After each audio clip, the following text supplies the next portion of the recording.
Okay, let's unpack this.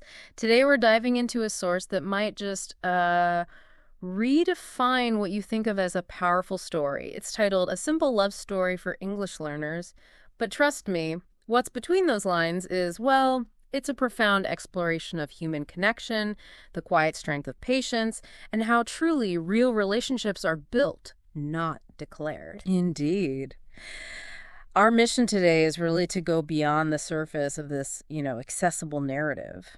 Yeah. We want to extract the deepest nuggets of insight, exploring how universal themes like love, vulnerability, and personal growth are woven into a tale designed for clarity, yes, but also for immense resonance. Yeah. This deep dive will hopefully illuminate how even the quietest stories can echo with the loudest truths about what it means to connect. Right. Imagine a small town, a cozy bookstore, and two people who definitely weren't looking for a grand romance. No dramatic declarations, no movie scene fireworks. Just two individuals, one shared space, and the, unassuming magic of small, unfolding moments. It's the kind of story that prompts you to consider.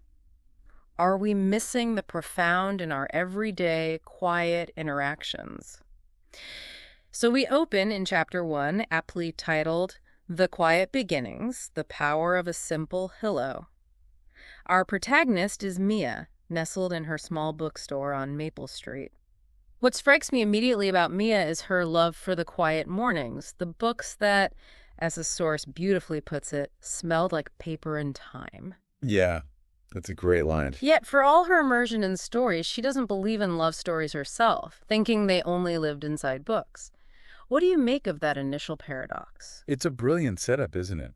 The author establishes Mia in this world just overflowing with grand narratives of love, yet her personal conviction is that such romance is, well, confined to fiction. Right? This immediate contrast isn't just character building. It primes us for the story to subtly dismantle that very notion, showing us that love can emerge from the most grounded, unstory-like beginnings. It's not about denying love, I think, but redefining where it truly resides. And into this quiet, perhaps cynical world steps Leo. He's new in town, having left a city job, seeking peace, something slower. He walks into Mia's bookstore. The bell above the door rings softly, and that's the moment. He simply says, "Hi." Is hi. Yeah? And Mia, almost on autopilot, asks, "Can I help you find something?" His reply is so understated, yet perfect. Maybe a story I haven't read before. Hmm. It's just a few words, but they carry so much weight somehow. Oh, absolutely. What's truly fascinating here is how the story underlines that profound connections don't always need fireworks or, dramatic meet cute. This simple hello is presented as the singular word capable of starting a whole new chapter. It challenges our societal script for romance, doesn't it? It really does. It makes you wonder, are we too often looking for the cinematic grand gesture, completely missing the gentle hum of real connection that's happening in our everyday lives? It suggests the most impactful beginnings are often the most unassuming. It absolutely makes you think. So Mia hands him the quiet heart. He buys it, but then instead of leaving, they just linger. They talk about the weather, books, and the smell of new coffee. It's so ordinary, yet it becomes the significant ritual. The ritual. Leo starts returning daily, not always for books, sometimes just for a conversation. And you see these incredibly subtle shifts. Mia starts anticipating the bell at 9:15 every morning, and Leo notices the way she tucked her hair behind her ear when she laughed. Wow. It's not about grand declarations. It's this almost imperceptible deepening. And this quiet accumulation of shared moments, these shared mornings and slow smiles, that the source describes as allowing something soft quietly to begin to grow between them. Well, that's the true foundation. The author masterfully uses these seemingly mundane details to illustrate profound development.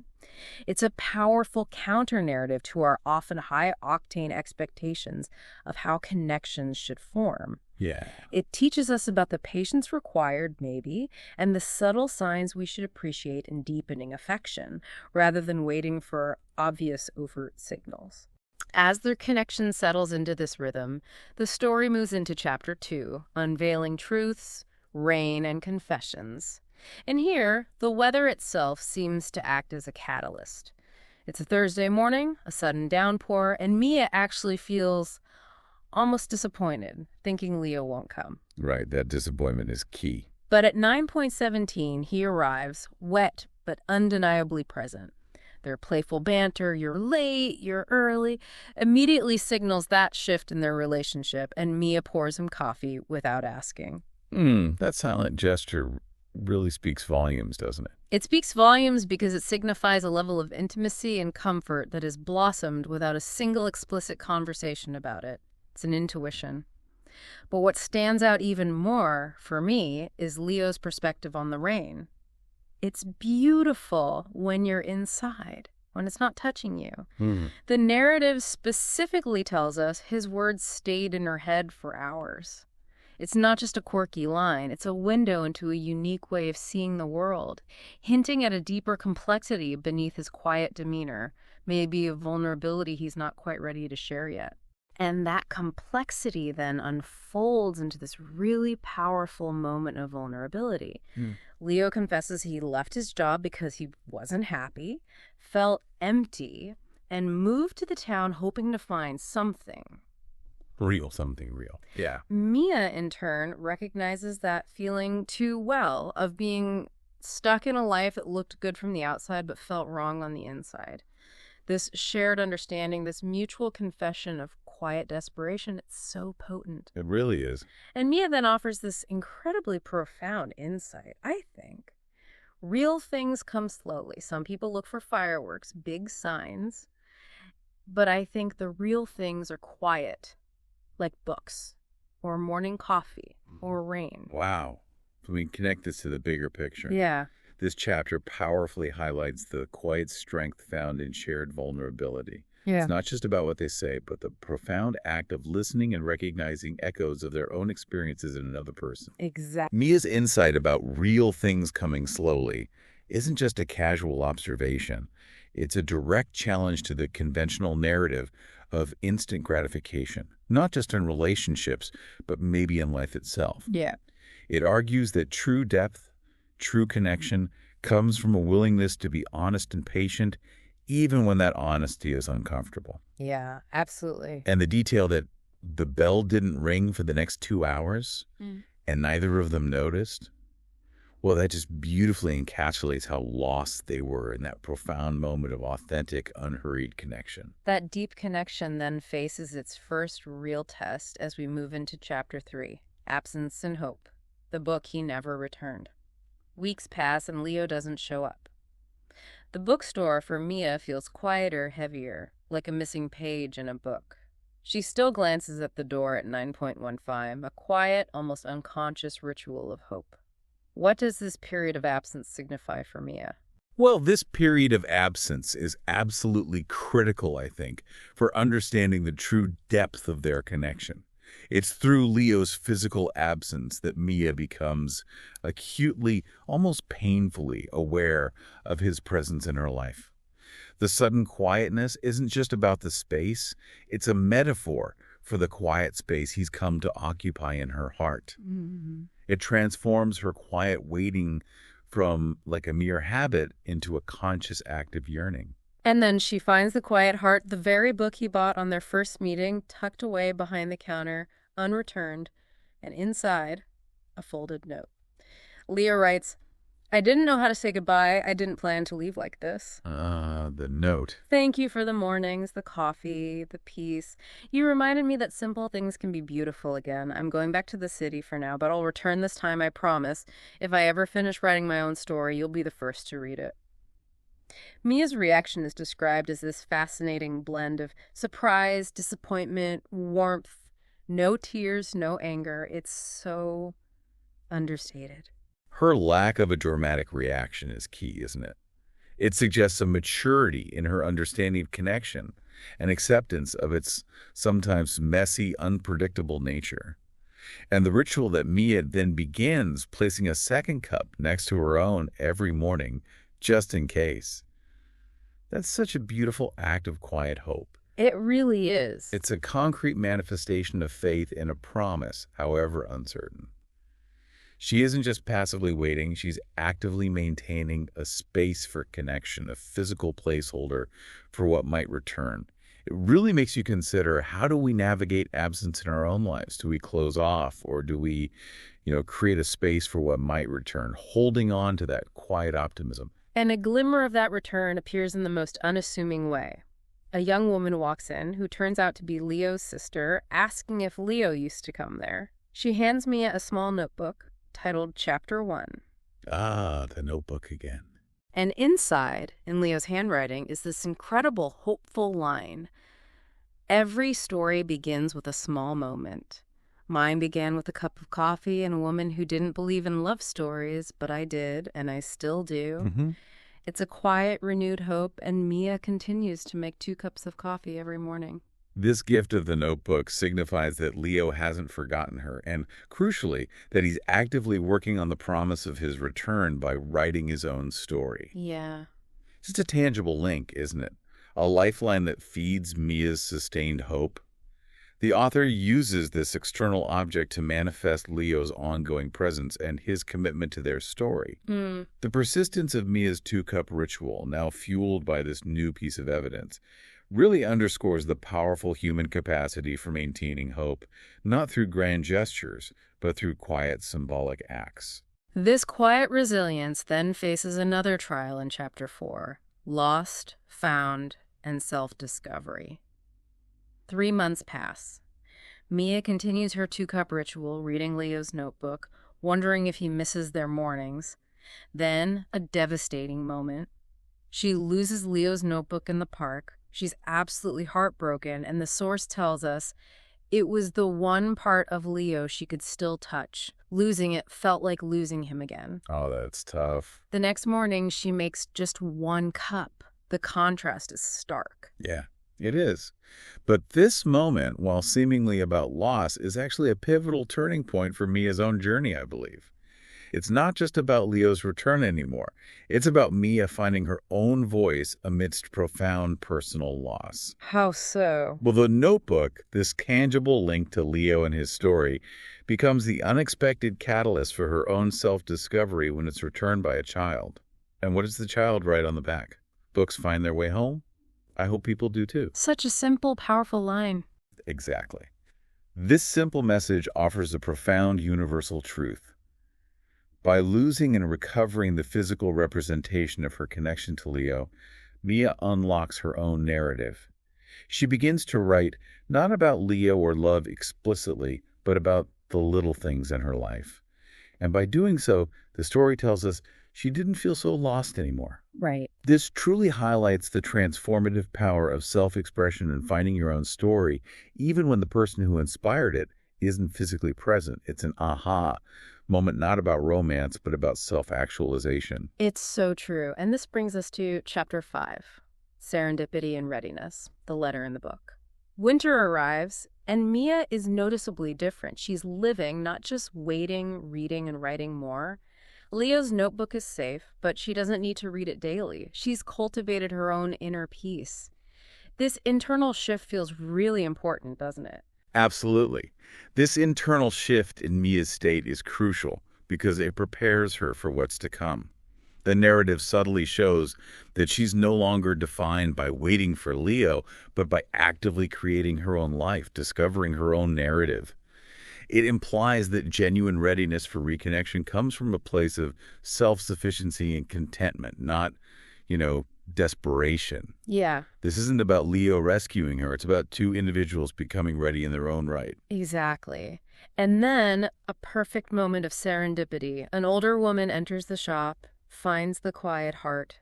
As Mia checks the book, an envelope slips out, addressed to Mia in Leo's neat, familiar handwriting. Ah, the book again. It keeps coming back. It does. And the woman's parting words are loaded with meaning. He said this book belonged in your hands, just like the letter. It's almost like the book itself is a messenger. Or a vessel, maybe. This letter is Leo's loudest moment, even in its written form. It's a heartfelt confession of his continued need for Mia in his story. And significantly, it directly challenges his earlier belief that real things are always quiet. He writes, "But maybe love isn't quiet. Maybe it's the part of us that speaks the loudest, even when we say nothing." That's a powerful shift in his thinking. It is. And the act of sending the letter through the very book, The Quiet Heart, is deeply symbolic. The quiet heart of the story now carrying a loud, yearning message and a promise to return when Mia is finally ready. It's about synchronicity and readiness, illustrating that connection can return when the timing is right for both parties, not just one. It's a testament to the power of a deeply held, quiet promise. And Mia's reaction this time truly reflects her growth. She makes 2 cups of coffee, not out of habit this time, but out of hope. It's a conscious choice, a reimagined expectation. It feels like she's saying yes to the possibility, but on her own terms now. Which sets the stage beautifully for Chapter 6, The Quiet Yes. The town is blanketed in snow, everything is still and peaceful. And just before closing, the bell rings. Mia hears footsteps, slow, familiar, a hesitation. And there Leo is, standing in the doorway, snow in his hair, his coat half buttoned, his eyes unsure. The tension is palpable, isn't it? Absolutely. This scene is just rich with unspoken meaning woven into every small detail. Leo's opening line, "I didn't want to miss winter," is like a quiet apology for his long absence, a recognition of lost time, almost a re-engagement with the natural rhythm they once shared. Right, and Mia's playful retort, "You're a few storms late," signals that while she's waited, she also acknowledges the space and time that passed. Exactly. And Leo's incredibly vulnerable admission of being stuck in edits and fear and everything else is powerful because it reveals his own internal struggles, his own journey. It shows that he too has grown and faced his demons. His crucial question, is the second cup still waiting, isn't just about coffee. It's asking if the space for him and for their connection still exists after everything. Mia's silent act of pouring the coffee is her answer, a quiet affirmation that speaks more powerfully than any words. It really does. It shows that true communication in a relationship often goes beyond dialogue, residing in shared gestures and deep mutual understandings. And the silence that follows is described as full. It's so evocative. Leo then reveals he read Mia's published story, the one about the boy in the park in the second cup, saying, "I saw myself in every line." Then he pulls out a thin book, Chapter 1, but with a second line, by Leo and Mia. He rewrote it, mixing her words with his. It's an incredible symbol of their shared journey. It really is a symbol of their individual narratives coming together. Mia asks, "So, what now?" And Leo's answer is simple, honest. "We take it slow, one morning at a time." And Mia's, "Yes." It's described as not a dramatic yes, not a movie scene yes, just a quiet one, a real one.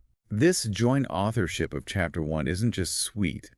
It signifies a powerful new phase of co-creation in their relationship. It's an acknowledgement that their individual narratives are now intertwined, a truly collaborative effort. And Mia's quiet yes is profound, precisely because it's a fully integrated yes, born from patience, understanding, and a willingness to embrace the unassuming, unfolding nature of their connection. It's not a reaction to a grand romantic gesture, but to a promise of slow, deliberate, authentic commitment. It redefines what yes truly means in a lasting relationship. Finally, we arrive at Chapter 7. Writing the ongoing story, a new chapter begins. The snow melts, spring arrives, and Mia and Leo settle into a new rhythm, not one made of routines, but of moments. They open the bookstore together, Leo works on his writing, and their communication relies on a glance, a smile, a shared silence between bookshelves. It feels so grounded. And that hidden notebook they keep behind the counter, where they add a memory, a sketch, a single word, becomes a beautiful metaphor for their evolving relationship, a continuous collaborative story that they are actively writing together day by day. I love that detail. And Leo's note, found later in Mia's coat pocket, about falling for her, not all at once, but through the echoes of your days, speaks to the depth of knowing someone not just in the present, but through their personal history and quiet moments. It's an incredibly intimate way to describe the deepening of love, one that builds on shared life, not just shared dreams. And the story doesn't shy away from imperfection, which is part of its honesty, I think. It acknowledges that Leo would disappear into his writing, Mia would get impatient, but they talked, really talked. Not in dramatic scenes, but in the quiet way people do when they've chosen to stay. This feels like the true heart of the narrative. Mia's final realization, watching Leo humming, is that she didn't need fireworks or fairy tales anymore. She had a man who came back, a story that kept unfolding. And when a customer asks for love stories, Mia points to the shelf. But in her heart, she knew her favorite love story wasn't in any book. It was still being written, one quiet day at a time. This powerful conclusion reinforces the core message that real love isn't a static destination. It's an ongoing, imperfect, but deeply rewarding process. It's built through consistent commitment, open communication, and mutual contribution. Mia's ultimate realization is an aha moment that transcends the romantic plot. It speaks to a deeper understanding of satisfaction and contentment found in the authentic, sometimes messy, but always unfolding reality of life and relationships. It's about finding profound meaning and genuine connection in the ordinary, in the quiet spaces that truly sustain us. So what does this all mean for us, the listeners? This deep dive into a, well, simple love story reveals some truly profound truths. Love doesn't always need grand beginnings. Sometimes it just needs a quiet hello in a bookstore, a shared cup of coffee, or patient gestures. It truly teaches us to look for the subtle cues, the gentle shifts, and the profound, understated power of quiet presence. Indeed. Mia and Leo's journey teaches us that the most resilient connections aren't about perfection or rushing. They're about staying when things get quiet, showing up even when you're unsure, and writing your story one sentence at a time with someone who listens. It's about finding something true in stillness and unflinching honesty. It reinforces the powerful idea that the most meaningful connections often flourish in the quiet, shared spaces between the loud moments where authentic life unfolds. And here's where it gets really interesting for your own life. If a story written for English learners can hold this much truth and depth, what about your own narrative? What's the next sentence you need to write? Maybe it's a conversation you've been putting off, a quiet moment of reflection, or perhaps a small, patient gesture towards someone or something important in your life that you've been overlooking. Remember, as this story beautifully reminds us, the best stories don't need to be loud or dramatic. They just need to be honest. And just as Mia learned that love stories live beyond the pages of books, and Leo found peace in the most unexpected, unassuming places, perhaps the most valuable chapters of our own lives are the ones we are still quietly writing, one authentic day at a time. Consider what quiet, real steps you might take today to unfold your own story, inviting more depth and connection into your everyday.